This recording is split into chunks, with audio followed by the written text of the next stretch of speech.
Salut à tous, c'est Thierry du podcast Au fait, c'est quoi? Est-ce que vous saviez qu'environ 10 à 15% des gens sont gauchers? Dans le fond, je sais à peu près ce que c'est, mais au fait, c'est quoi être gaucher, Sylvain?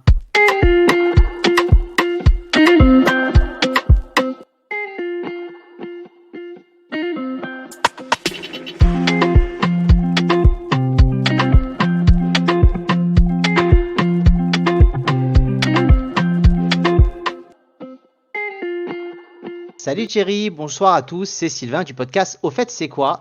Alors, être gaucher Thierry, effectivement, comme tu le dis, on va parler de la France ce soir, principalement entre 10 à 15% de la population est gauchère.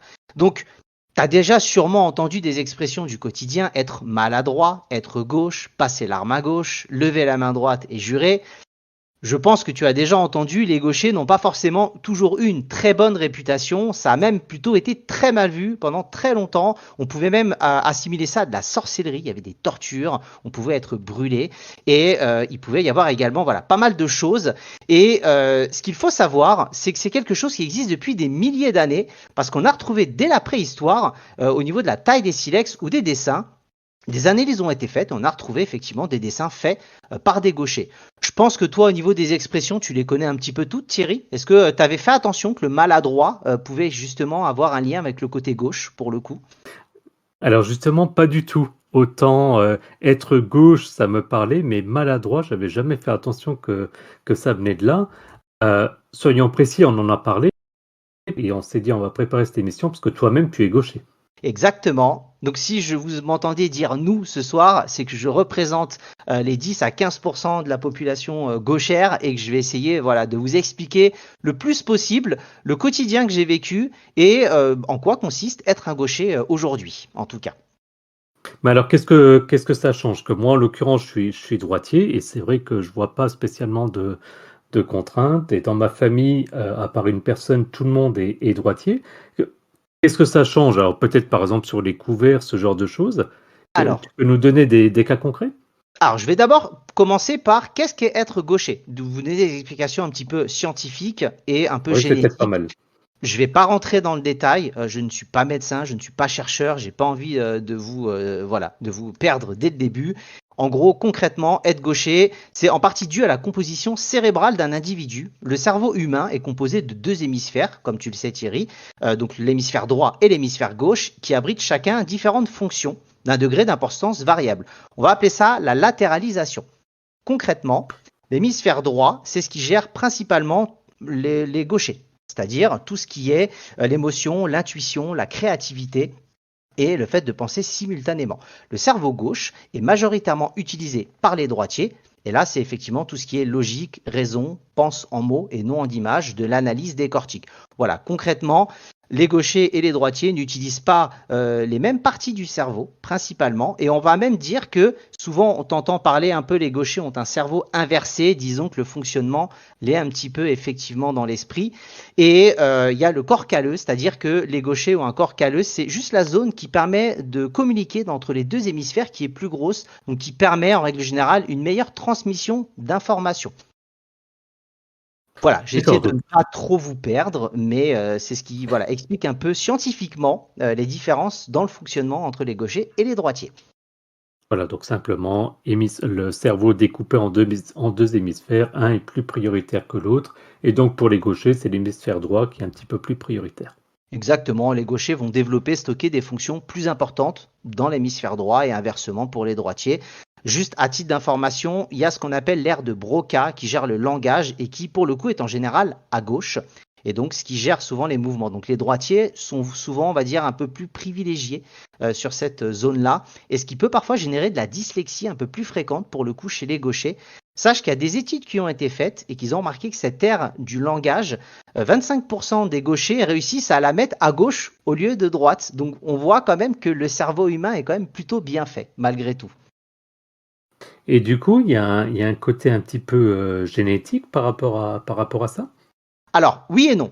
Il y a beaucoup d'études qui vont dire qu'effectivement, il y a une part de génétique.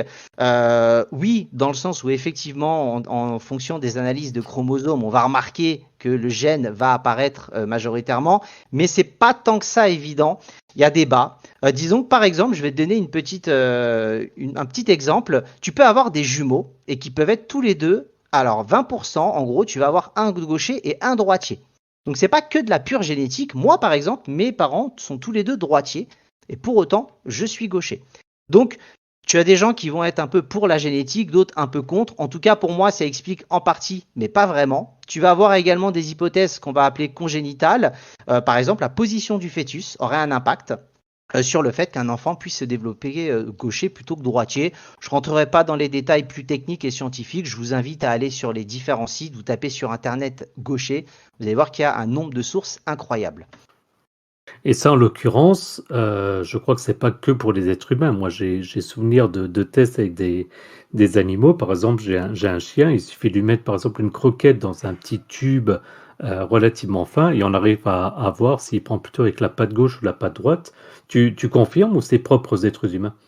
Alors, c'est pas propre aux êtres humains et à la limite, les êtres humains sont une des espèces qui a une proportion aussi grande d'écart entre les gauchers et les droitiers. Par exemple, les chats, on a fait des analyses et on est plutôt proche des 50-50 avec un chat qui va aller chercher les croquettes ou attaquer ou chasser de la main droite ou de la patte gauche et de la patte droite. On va avoir les singes également. On va avoir des races de singes, par exemple les orang-outans, va y avoir plus de droitiers et puis les chimpanzés plus de gauchers. Tu vas avoir les kangourous, tu vas avoir des perroquets et en tout cas toutes ces espèces-là ont une proportion et un pourcentage qui est beaucoup plus resserré. Il y a beaucoup moins d'écart que nous, les humains, où on est, on va dire, quand même entre 15% de gauchers et 85% de droitiers. C'est énorme en termes de diversité. Ouais, c'est énorme, mais après, effectivement, il y a eu aussi un petit peu, on a, d'une certaine manière, des fois, on a forcé la main aussi.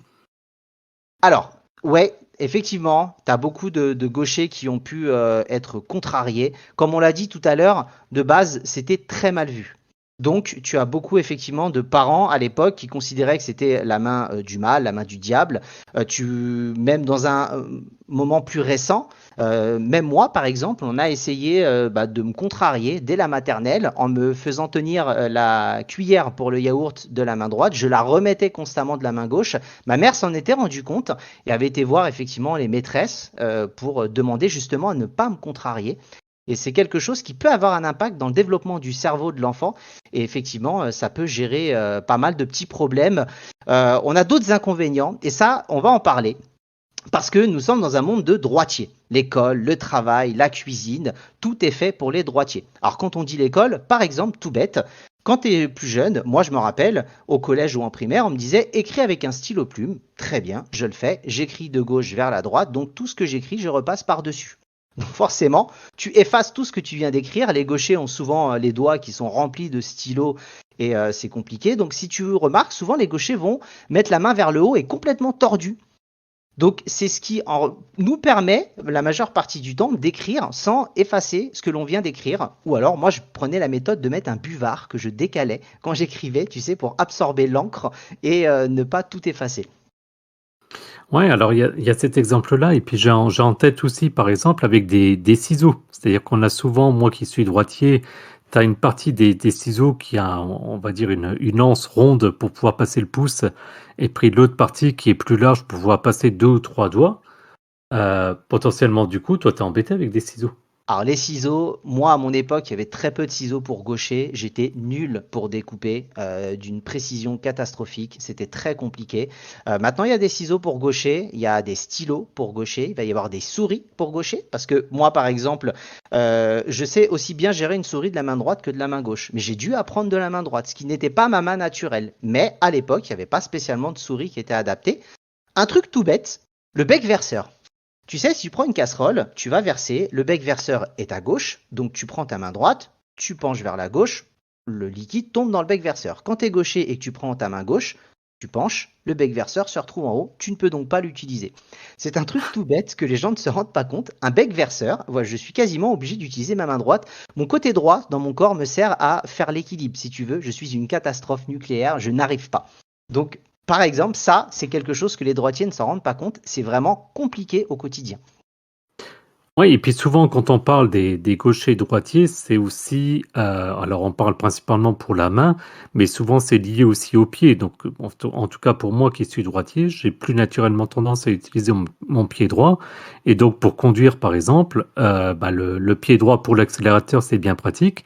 T'aurais pas toi le réflexe d'accélérer avec le pied gauche? Comment ça se passe?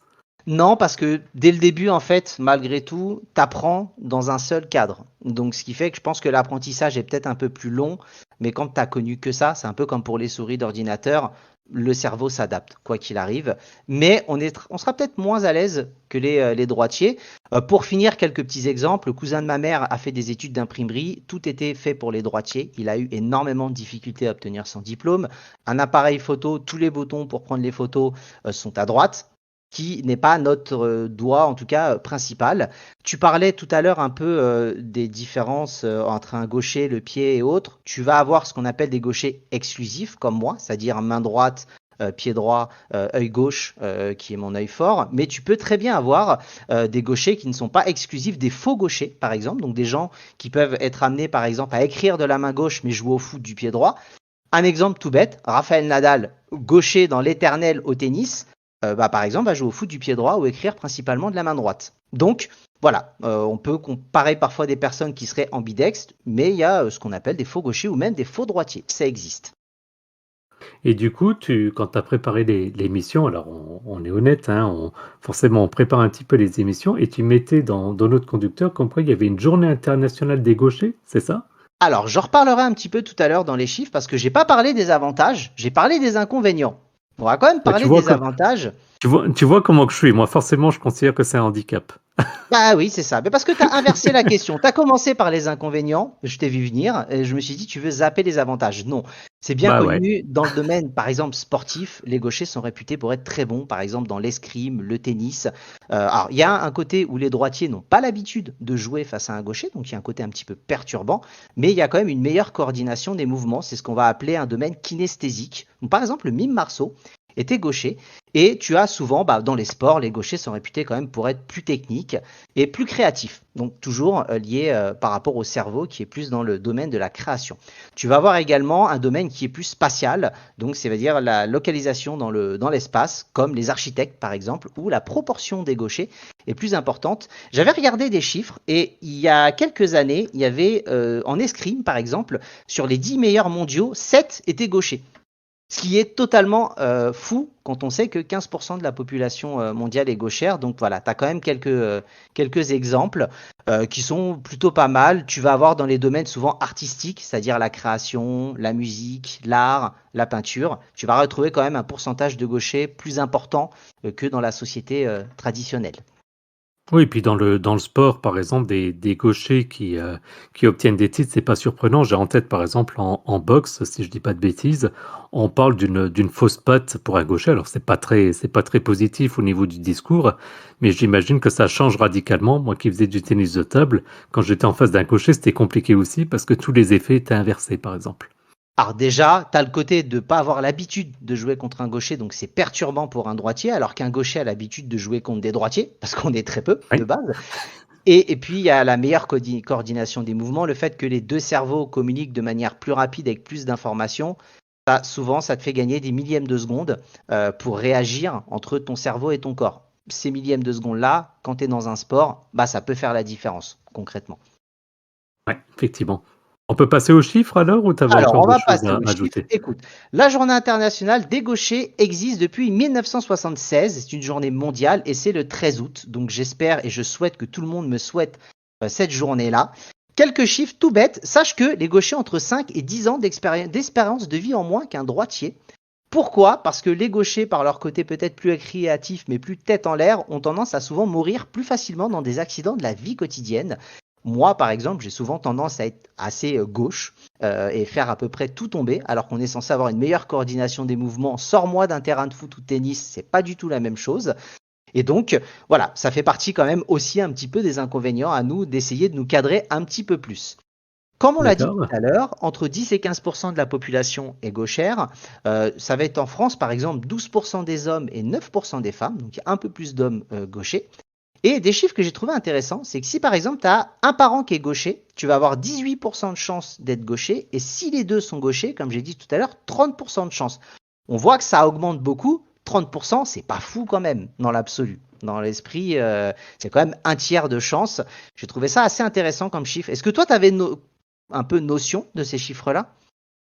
Non, j'avais pas forcément de notion et en même temps, j'étais en train de regarder en étant dans mon bureau, je me disais une autre contrainte que vous avez, c'est sur les poignées de porte où effectivement c'est clairement orienté gaucher et j'étais en train de me dire si je dois ouvrir la porte avec la main gauche, bah, je serais bien embêté en tant que droitier. Donc effectivement, ça doit pas être simple tous les jours. Exactement, mais on laissera aux gauchers présents sur l'émission de nous mettre en commentaire peut-être ce qu'ils ont vécu et les petits inconvénients du quotidien.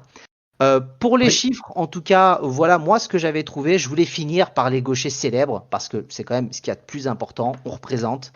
T'avais, voilà. comme je t'ai dit J'allais tout à dire l'heure, quand même, tu dois bien avoir moyen d'en citer oh, quelques-uns. on va envoyer du lourd. Le mime Marceau, l'inventeur du Rubik's Cube, parce que ça, je trouvais assez sympa. Sinon, là, il est temps de dégainer. Léonard de Vinci, Marilyn Monroe, Kurt Cobain, Jimi Hendrix, Jules César, Neil Armstrong, Winston Churchill, Barack Obama, Bill Clinton, Napoléon et Bart Simpson. Sache-le, que Bart Simpson est gaucher et il est dans notre équipe. Et ça me fait super plaisir. Donc voilà, tu vois quand même que il y a beaucoup de gens quand même du domaine artistique, musiciens, Léonard de Vinci, inventeur, voilà, artiste, acteur, chanteur. Donc ça corrobore bien ce que j'expliquais tout à l'heure, de grands noms en tout cas, et ça me fait très plaisir. Bon ben, je suis à deux doigts maintenant de lancer la revanche des droitiers dans ce cas-là. Écoute, en nombre, vous nous fumez. Concrètement, on fera pas le poids.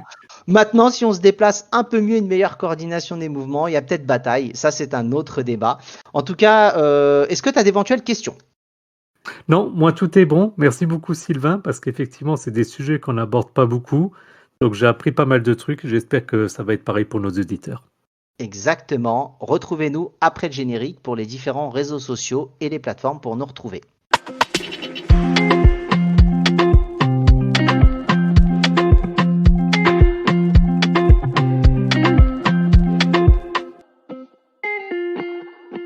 Et c'est de nouveau Sylvain du podcast Au fait c'est quoi? Vous pouvez nous retrouver sur les différents réseaux sociaux, Twitter, Facebook, Instagram sur @au fait c'est quoi. À toi Thierry.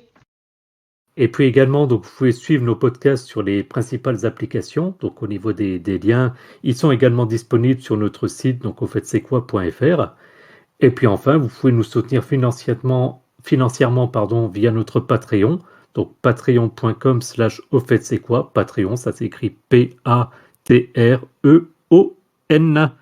Merci à tous et puis à bientôt. Merci, à plus dans le bus.